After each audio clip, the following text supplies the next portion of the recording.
केलं। कृषी क्षेत्रात आधुनिक तंत्रज्ञानाचा वापर करून उत्पादन वाढवण्याच्या दिशेनं महाराष्ट्रानं एक महत्त्वपूर्ण पाऊल उचललंय।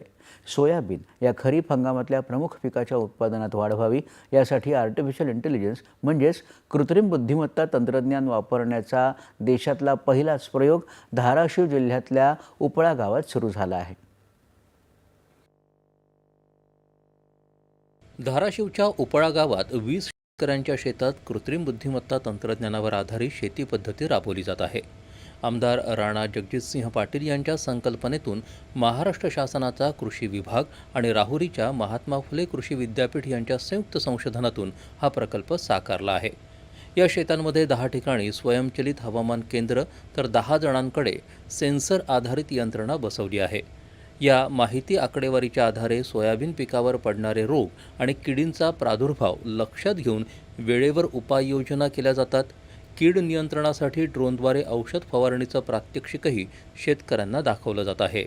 2 वाहनं घेतलेले आहेत, MU 612 आणि KDS 753 हे सोयाबीनचे 2 वाहनं आहेत। यामध्ये वेदर आणि सेन्सर हे दोन्ही पण बसवलेले आहेत आणि वेगवेगळ्या 3 ॲपमधून त्यांना हे ॲडवायझर मिळणार आहे। त्यामुळे हे अचूक निदान होण्यासाठी, कीड रोगाचं अचूक निदान होण्यासाठी पाणी व्यवस्थापन, खत व्यवस्थापन हे वेळेत झाल्यामुळं की त्यांचा धोका कमी होणार आहे। शेतातील ओलावा, जमिनीतील आर्द्रता आणि त्यानुसार पाणी देण्याची अचूक वेळही या प्रणालीद्वारे शेतकऱ्यांना कळते।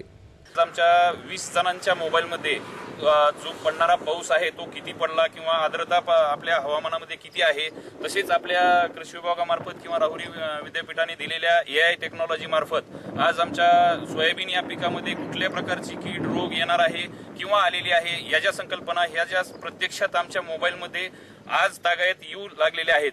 या आधुनिक तंत्रज्ञानाच्या वापरामुळे उत्पादनात निश्चित वाढ होईल असा विश्वास संशोधकांनी व्यक्त केला आहे। पाण्याच्या वापरातही 25 ते 30% बचत होणार आहे। या तंत्रज्ञानाचा वापर करून शेतकऱ्यांचं उत्पन्न वाढवण्याचा उद्देश आहे।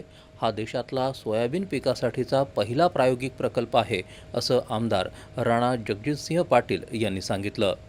BBF पद्धतीने पेरणी केलेली आहे आणि त्याच्या पुढचं जे काही पाण्याची गरज असेल किंवा इतर खताची गरज असेल यासाठी माती परीक्षणही केलं गेले आणि आता पाण्याकडे, जमिनीमध्ये असलेला ओलावा हे सर्व गोष्टी बघितल्या जाणार आहेत।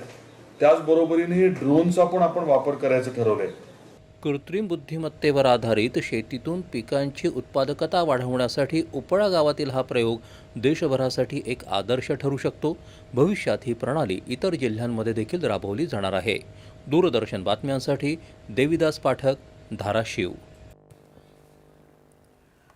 अमेरिकेच्या